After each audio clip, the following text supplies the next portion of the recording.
কালকে আমরা প্যাংগং পৌঁছেছি, অলমোস্ট সন্ধে হয়ে গিয়েছিল, সেই জন্য আর একটু ব্যাটারিও ক্যামেরা ডাউন হয়ে গিয়েছিলো, সেই জন্য সেরকম কোনো শট তোলা হয়নি। আজকে সকালবেলা আমরা প্যাংগং থেকে বেরিয়ে যাচ্ছি, তো লেকের ধারে এলাম কিছু শট নেওয়ার জন্য।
আমাদের ডেস্টিনেশন হচ্ছে প্যাংগং থেকে হাঁটলে প্রায় 315 থেকে 320 কিলোমিটার রাস্তা হবে।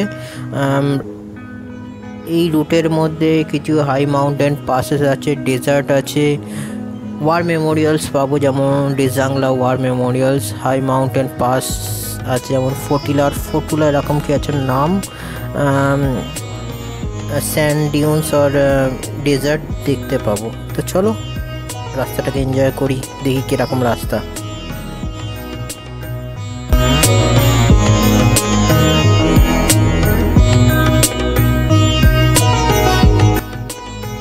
লেকের এত সুন্দর কালার, মানে নেচারের যে ক্রিয়েশন সত্যি আনবিলিভেবল। এটা কিন্তু লেকের জলের রঙটা নয়, আকাশের যে রিফ্লেকশনটা পড়েছে লেকের উপর, সেই জন্য কিন্তু এতটা নীল দেখাচ্ছে। আর আশেপাশে মাউন্টেন যে গ্রে কালারটা, মানে অসাধারণ একটা ল্যান্ডস্কেপ তৈরি করেছে, মানে এক কথা অনবদ্য। এটা নিজের চোখে না দেখলে কিন্তু কোনোদিনও মানে ফিলিংটা তুমি বুঝতে পারবে না।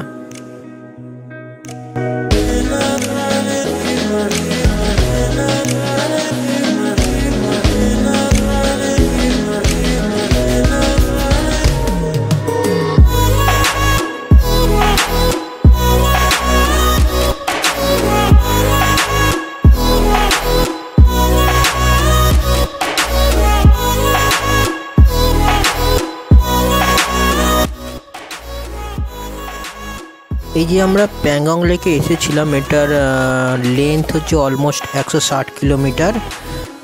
আমাদের ইন্ডিয়াতে কিছুটা পোর্শন আছে আর চায়না টিবেটে আছে। সো চায়না টিবেটে যেটা আছে পুরো লেকে ও 2-3%, মানে 2/3, আর 1/3 হচ্ছে আমাদের ইন্ডিয়াতে।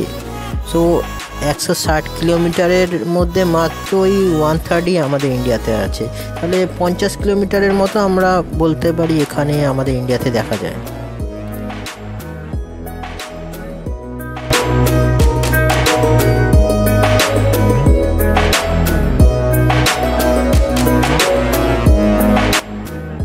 আমি এখন যেখানে দাঁড়িয়ে আছি এখান থেকে কিন্তু লেকটা চায়নাতে চলে যাচ্ছে। ওই বাঁ দিকে যে দুটো পাহাড় দেখা যাচ্ছে ওই দিক থেকেই কিন্তু লেকটা চায়নাতে যাচ্ছে।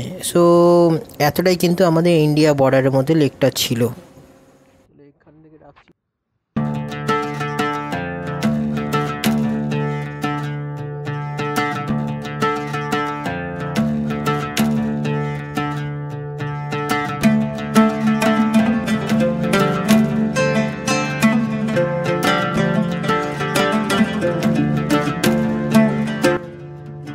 সো আমাদের অ্যাডভেঞ্চার শুরু হয়ে গেছে। এটা এখন ডেজার্টের উপর দিয়ে আমরা যাচ্ছি, রাস্তায় বালি ভর্তি আছে, চাকা স্কিড করছে, গ্রিপ পাচ্ছি না। অফরোড বাইকসগুলো তো লাফিয়ে লাফিয়ে যাচ্ছে, আমার বাইকটাতে একটু প্রবলেম হচ্ছে, আমার ন্যানা ডার্লিংয়ের একটু প্রবলেম হচ্ছেই এই রাস্তাতে। সো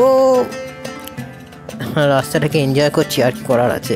পাশ দিয়ে একটা সুন্দর লেক যাচ্ছে, একটা লেক আছে পাশে, খুব সুন্দর।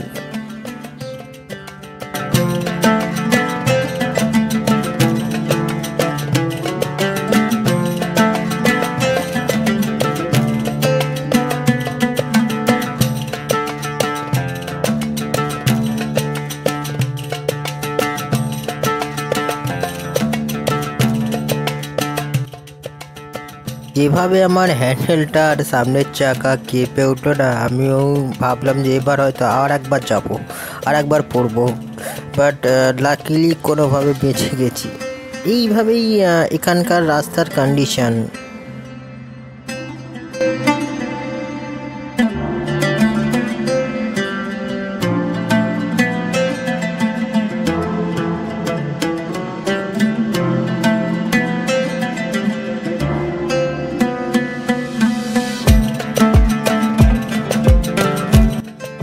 ওই আমার ডান দিকে একটা জঙ্গলি গাধার দল দেখা যাচ্ছে।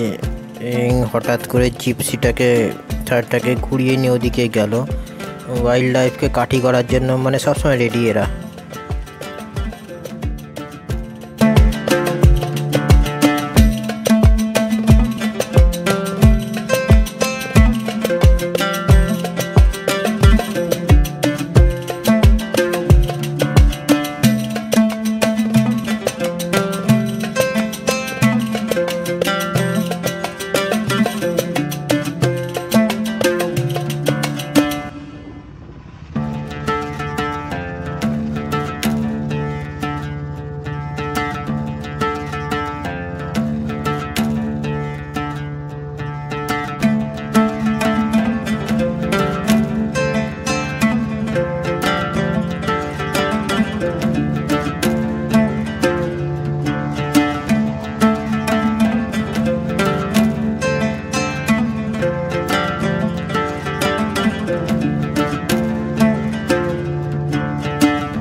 আমি এখন যে জায়গাটায় আছি এখানটায় কিন্তু একটা হারিয়ে যাওয়ার ভয় থাকে যদি তুমি একা থাকো, কারণ অনেকগুলো রাস্তা অনেক দিকে যাচ্ছে। এবার কোন রাস্তাটায় তুমি যাবে সেটা কিন্তু একটু ভেবে চিনতে তোমাকে যেতে হবে, না হলে তুমি কোথায় যাবে তুমি নিজেও জানো না।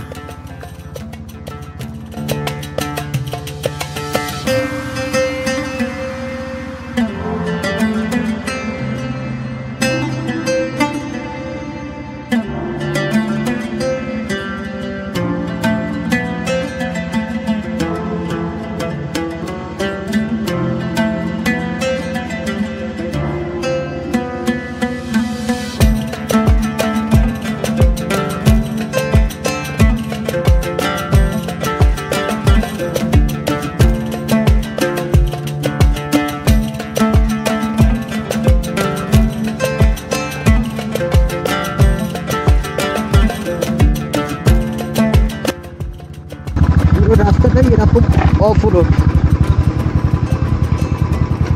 ওই দেখো ঘূর্ণিঝড়টা কেমন যাচ্ছে, কি সুন্দর আকাশের নীল রং। ল্যান্ডস্কেপটাই অসাধারণ। ওখানে আবার পেন্টিং করেছে। আর্মি রিকভার করছিল, বালির মধ্যে ঢুকিয়েছিল। তো রাস্তার মধ্যে দুজন ভদ্রলোক দাঁড়িয়েছিল বাঙালি।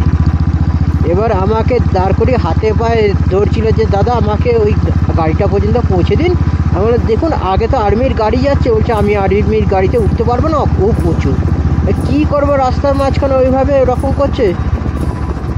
তো আমি হেল্প করার জন্য বাইকের পিছনে বসে কিছুদিন আগেই যেতে বললাম।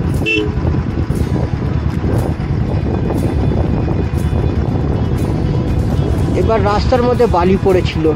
একবার আমি বালির মধ্যে স্কিড করে পড়েছি, বাট সেরকম বাইক ড্যামেজ হয়নি, জাস্ট হালকা করে বাইকটা স্কিয়ে গিয়েছিল।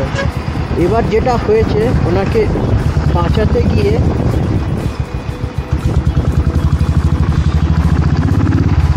বালির মধ্যে একে তো ওনার ওয়েট খুব বেশি ছিল, এত মোটা লোকটা। তো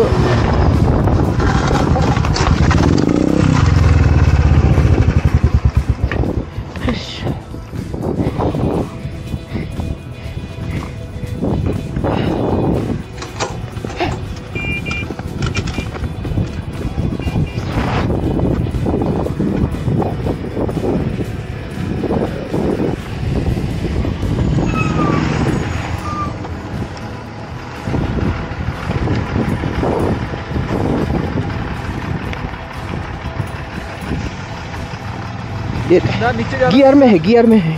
बैठ जाओ बैठ जाओ बैठ जाओ।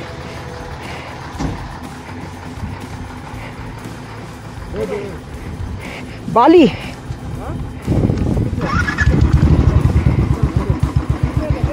स्लिप होगा स्लिप होगा स्लिप होगा। 1 मिनट। 1 सेकंड रुक जा। हाँ जाओ जाओ। আরে বালিতে ওই ট্রাকটাকে সাইড দিয়ে বেড়াতে গিয়ে বালিতে স্কিড করে গিয়েছিল। तो अभी बहुत अच्छा लगा।